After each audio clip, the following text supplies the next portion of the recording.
বাংলাদেশের ইতিহাস থেকে মুছে ফেলার চেষ্টা করা হয়েছিল। আমরা দেখেছি আজকে মুজিবের নাম বাংলার কোথাও কোনো জায়গায় নাই, সমস্ত জায়গা থেকে বিতাড়িত হয়েছে, কিন্তু জিয়াউর রহমানের নাম তার স্বমহিমায় আবার প্রতিষ্ঠিত হয়েছে। তাই বলতে চাই, ইতিহাসকে কেউ কখনো উল্টা পথে নেওয়ার চেষ্টা করবেন না। ইতিহাস নিজ গতিপথ নিজেই নির্ধারণ করে। আপনাদের সবাইকে ধন্যবাদ। বাংলাদেশ জিন্দাবাদ। মুক্তিযুদ্ধ জনতার জয় হোক, জয় হোক, জয় হোক। সংগ্রামী সাথী বন্ধুরা, এখন সভাপতি বক্তব্য দিবেন। এর আগে আমি একটা কথা বলতে চাই। কিছু লোক বলেছে যে ছাত্রলীগ নিষিদ্ধ, ছাত্রলীগ হরতাল ডেকেছে, আবার খুনি হাসিনা বাংলাদেশে আসবে। আপনি তো কিছু বললেন না। আপনাদেরকে বলতে চাই, পৃথিবীর ইতিহাসে একজন লোক লক্ষণ সেন পালিয়ে গিয়েছিল, এরপরে এই শেখ হাসিনা বাংলাদেশ থেকে পালিয়েছে। একবার পালায় নাই, 111-এ পালিয়েছে, তার পিতাকে হত্যা করার পর পালিয়েছে। তাই শেখ হাসিনা তার অবৈধ টাকা দিয়ে ওই ভারতে গিয়ে বিজেপির নেতাদের দিয়ে বিভিন্ন রকমের আপনার ষড়যন্ত্র করতেছে। ওই ময়ূক রঞ্জন পাগল সাংবাদিককে দিয়ে এটা সেটা বলতেছে। আমি আপনাদেরকে বলতে চাচ্ছি যে এই শেখ হাসিনার জৈবন নাই, মানে মেয়াদ উত্তীর্ণ, আর মোদিরও জৈবন নাই। ওই মোদি আর শেখ হাসিনা মিলে এই বাংলাদেশে কিছুই করতে পারবে না, ঘোড়ার আন্ডা করতে পারবে। এখন আপনাদের সামনে বক্তব্য রাখবেন আপনার 1971 সালের রণাঙ্গনের বীর মুক্তিযোদ্ধা, আজকে 71-এর মুক্তিযোদ্ধা সংগ্রাম পরিষদ যে অধিনায়ক জেড ফোর্স গেরিলা বাহিনী ও 24-এর জনতা বাহিনীর পক্ষ থেকে 53তম বৃহত্তর মিরপুর হানাদার মুক্ত দিবস এই আলোচনা সভার সংগ্রামী সভাপতি রণাঙ্গনের বীর মুক্তিযোদ্ধা কমান্ডার বাদশা ভাসানী, জনাব বাদশা ভাসানী। প্রিয় মিরপুরবাসী, আসসালামু আলাইকুম রহমতুল্লাহ বরকাতুহু। আমি 71 মুক্তিযোদ্ধা সংগ্রাম পরিষদ কেন্দ্র কমিটির তিনটি সেক্টরের sub sector commander major Zia Z force guerrilla বাহিনী নিয়ে 72 মিরপুরে আমার যে আনসার ক্যাম্প দেখেন, আমি পাকিস্তান গভর্নমেন্টের 148টি আনসার বাহিনীর কমান্ডার ছিলাম। আমাকে চাকরি দিয়েছিল 1969 সালে আমার বাজান 71 মুক্তিযোদ্ধা সংগ্রাম পরিষদের সম্মানিত উপদেষ্টা মৌলানা আব্দুল হামিদ খান ভাসানী, যিনি আওয়ামী লীগের প্রতিষ্ঠাতা মালিক, যিনি বিএনপির উপদেষ্টা যিনি দিয়েছিলেন।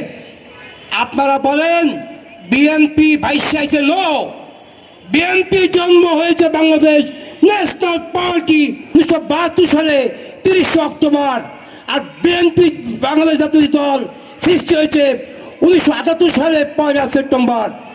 আমি বাংলাদেশ ন্যাশনাল পার্টির 31তম সদস্য, আমি মিস্টার বাদশা ভাসানী। মিরপুরে যুদ্ধ করতে 5.5 দিন।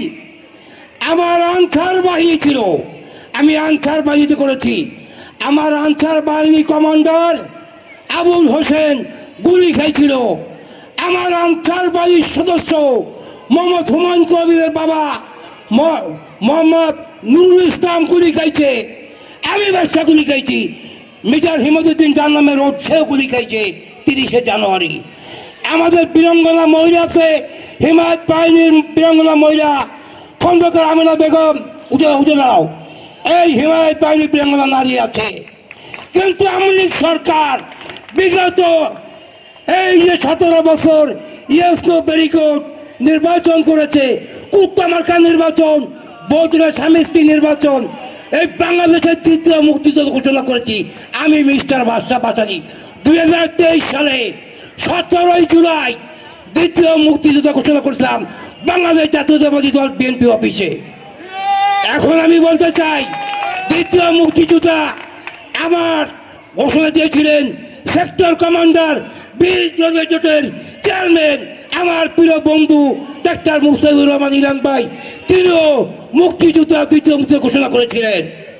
তিনি আমার আজকে প্রধানমন্ত্রী করেছেন এবং 2য় মুক্তিযুদ্ধ করেছেন বাংলাদেশ জাতীয়তাবাদী ছাত্র দলের এবং দেশনেত্রী বেগম খালেদা জিয়ার সুযোগ্য সেবাভাজন সন্তান সুযোগ্য আমার দলের মহাসচিব চিতুদের নাতি মোহাম্মদ জাকির বাহাদুর, যিনি আমার 71 মুক্তিযোদ্ধা সংগ্রাম পরিষদ এবং 2024-এর জনতা বাহিনীর মহাসচিব, আমি চেয়ারম্যান। আপনারা মনে করেন বৈষম্য ছাত্র আন্দোলন জুলাই মাসের 1 তারিখে আমার সাথে প্রেস ক্লাবে ডাক্তার মুস্তাফা ইরান ভাই, আমি জুলাই থাকি, তারপরে আপনার মাহবুব মান্না ভাই, আমরা প্রোগ্রাম করছি। তোমরা 3টার সময় বৈষম্য ছাত্র আন্দোলন নিয়ে ওই যে সাজিদ মাজিদ মনে খেলা আছি না, ওই তারা কিন্তু আমি ঘোষণা দিচ্ছি দ্বিতীয় মুক্তিযোদ্ধা প্রতিমি কৈতল যেমন এখানে শহীদ জিয়া রহমান ঘোষণা করছে 26শে মার্চ চট্টগ্রাম কালীঘাটের থেকে। যুদ্ধ এমন হয় নাই, মুক্তিযোদ্ধা মার্কেট এই বৈষম্য ছাত্র আন্দোলনে ওই যে ভুয়া মুক্তিযোদ্ধা খান মিন্টু যুদ্ধ করা মিরপুরে, আমি মুক্তিযোদ্ধা ক্যাম্প ইনচার্জ, 2টা ক্যাম্পের আমি ইনচার্জ ছিলাম। তাই একমাত্র মিরপুরের মুক্তিযোদ্ধা এই মমিন্না কাউন দিয়া বাড়ি আর কাতল উৎপারিয়া বাগবাড়ি, এই 2জন নাম রাখাইছে। দুটো মুক্তিযোদ্ধা সন্তান হুমায়ুন কবিরের বাবা নুর ইসলাম, নাম লেখাইছে নজরুল ওই যে বসে ওনার বাবা, নাম লেখাইছে আমার আনসার বাহিনী কমান্ডার এই মোহাম্মদ আলী গাজী, এর বাবা আনসার বাহিনী ছিল, ওনার বাবা আনসার বাহিনী। গুলি খাইলে আমি খাইছি, ওরা খাইছে। 10 সিটে হইলে বিরঙ্গন আমেনা হয়েছে।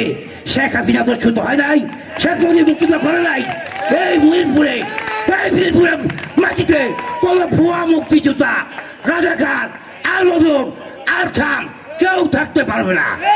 2017 সালে যাচাই বাছাই আমির হোসেন মোল্লা গরু চুরি করতে যায় গুলি খেয়ে পড়ে গেছে, তামান্না পার্কের হয়নি আর নাম রাখায় যুদ্ধতম বীর মুক্তিযোদ্ধা।